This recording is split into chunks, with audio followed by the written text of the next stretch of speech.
Mateo Kabanata 21 Tagalog Bible Reading.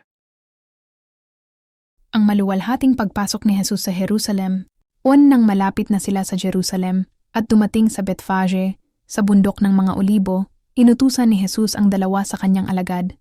Sinabi niya sa kanila, "Pumunta kayo sa nayong nasa tapat ninyo. Pagpasok pa lamang ninyo roon ay makikita ninyo kaagad ang isang nakataling babaeng asno at ang kanyang anak. Kalagan ninyo at dalhin dito sa akin.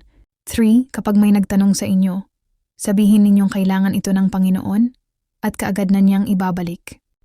Nangyari ito upang matupad ang sinabi ng propeta. Sabihin ninyo sa anak na babae ng Zion, narito, ang iyong hari ay dumarating sa iyo. Siya'y maamo at nakasakay sa isang asno, sa isang batang asno, anak ng babaeng asno." Umalis nga ang mga alagad at ginawa ang iniutos ni Jesus. Dinala nila ang babaeng asno at ang anak nito, at inilatag sa mga likod nito ang kanilang mga balabal, at sumakay si Jesus. Maraming tao ang naglatag ng kanilang mga balabal sa daan. Ang iba na may pumutol ng mga sanga ng punong kahoy at inilatag din sa daan. Ang napakaraming taong nauuna at sumusunod sa kanya ay sumisigaw, "Hosana sa anak ni David, pagpalain ang dumarating sa pangalan ng Panginoon. Hosana sa kataas-taasan." Nang pumasok siya sa Jerusalem, nagulo ang buong lungsod. "Sino kaya ito?" tanong nila. 11 Sumagot ang mga tao, "Ito'y ang propetang si Jesus na taga Nazaret sa Galilea." Nilinis ni Jesus ang templo. Nadurumhos pumasok si Jesus sa templo ng Diyos at kanyang ipinagtabuyan ang mga nagbebenta at bumibili roon. Isinaboy niya ang mga mesa ng mga nagpapalit ng salapi at ang mga upuan ng mga nagtitinda ng kalapati. 13 Sinabi niya sa kanila, "Nasusulat, ang aking bahay ay tatawaging bahay panalanginan. Ngunit ginagawa ninyo itong pugad ng mga magnanakaw." 14 Lumapit sa kanya sa templo ang mga bulag at mga pilay, at sila'y kanyang pinagaling. 15 Nang makita ng mga punong pari at ng mga tagapagturo ng kautusan ang mga himalang ginawa niya, at narinig nila ang mga batang sumisigaw sa templo ng Hosana sa anak ni David, nagalit sila. 16 Sinabi nila sa kanya, "Naririnig mo ba ang sinasabi ng mga ito?" Sumagot si Jesus, "Oo. Hindi ba ninyo nabasa ang nasusulat, mula sa bibig ng mga sanggol at mga pasusuhin ay pinapagingganap mo ang pagpupuri?" 17 Pagkatapos iniwan niya sila at lumabas ng lungsod patungo sa Betania, at do'y tumuloy siya ng gabing iyon. Isinumpa ni Jesus ang punong igos. 18 Kinaumagahan, pabalik siya sa lungsod, nagutom siya. 19 Nakakita siya ng isang punong igos sa tabi ng daan. Nilapitan niya ito, ngunit wala siyang nakitang bunga kundi mga dahon lamang. Kaya't sinabi niya rito, "Huwag ka nang mamunga kailanman." At agad na natuyo ang punong igos. 20 Nang makita ito ng mga alagad, nagtaka sila at nagsabi, "Bakit agad natuyo ang puno?" 21 Sumagot si Jesus, "Tandaan ninyo, kung kayo'y may pananampalataya at walang pag-aalinlangan, magagawa ninyo hindi lamang ang ginawa ko sa punong igos. Masasabi ninyo sa bundok na ito, umangat ka at humagis sa dagat, at mangyayari iyon." 22 Anumang hingin ninyo sa panalangin na may pananampalataya ay tatanggapin ninyo. Ang kapangyarihan ni Jesus ay tinatanong. 23 Pagpasok ni Jesus sa templo, lumapit sa kanya ang mga punong pari at matatandang pinuno ng bayan habang siya'y nagtuturo. Tinanong nila, "Ano ang karapatan mong gawin ang mga bagay na ito?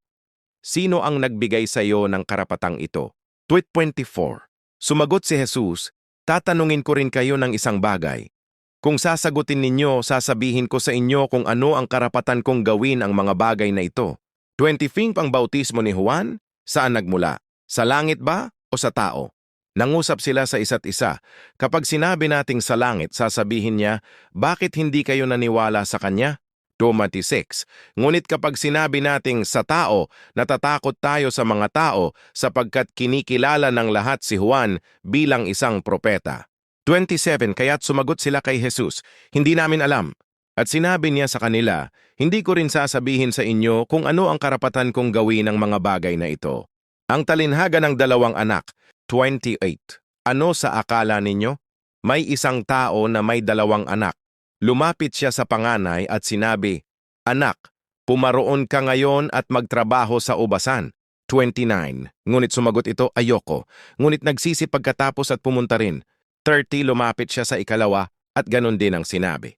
Sumagot ito, Opo, Ama, ngunit hindi naman pumunta. 31 Sino sa dalawang anak ang tumupad sa kalooban ng kanyang ama? Sumagot sila ang panganay. Sinabi ni Jesus, Tandaan ninyo, ang mga maniningil ng buwis at ang mga babaeng masama, ang pamumuhay ay nauuna pa sa inyo sa paghahari ng Diyos. 32 Sapagkat naparito si Juan at ipinangaral ang matuwid na pamumuhay, ngunit hindi kayo naniwala sa kanya. Ngunit ang mga maniningil ng buwis at ang mga babaeng masama ang pamumuhay ay naniwala sa kanya. At kayo, kahit nakakita na, hindi pa rin nagsisi at naniwala sa kanya. Ang talinhaga ng mga magsasaka. 33. Pakinggan ninyo ang isa pang talinhaga. May isang taong may-ari ng lupa. Nagtanim siya ng ubas sa kanyang bukid. Binakuran niya ito, naghukay ng pisaan ng ubas, at nagtayo ng isang tore. Pagkatapos, ipinaupahan niya ito sa mga magsasaka at siya'y naglakbay. 34. Nang sumapit ang panahon ng pamimitas ng ubas, pinapunta niya ang kanyang mga alipin upang kunin ang kanyang bahagi ng ani. 35. Ngunit sinunggaban ng mga magsasaka ang kanyang mga alipin, hinampas nila ang isa, pinatay ang isa at pinato ang isa. 36 Muli siyang nagpadala ng mas marami pang alipin, ngunit ganoon din ang ginawa ng mga magsasaka sa kanila. 37. Sa kahuli-hulihan, pinapunta niya ang kanyang anak. Sabi niya, Igalang nila ang aking anak. 38. Ngunit nang makita ng mga magsasaka ang anak, nag-usap-usap sila. Ito ang tagapagmana.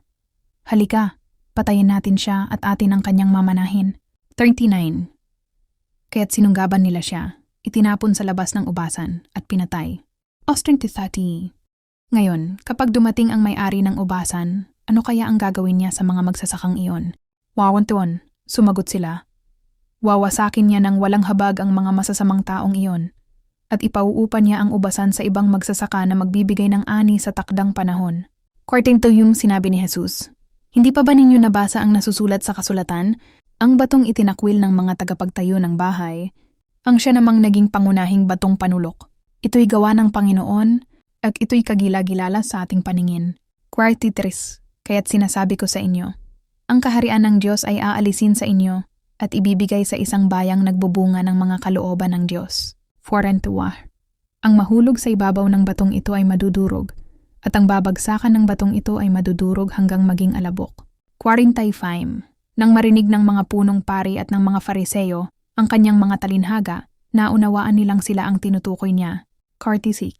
Kaya't pinagsikapan nilang dakpin siya, ngunit natakot sila sa mga tao, sapagkat kinikilala ng mga tao si Jesus bilang isang propeta.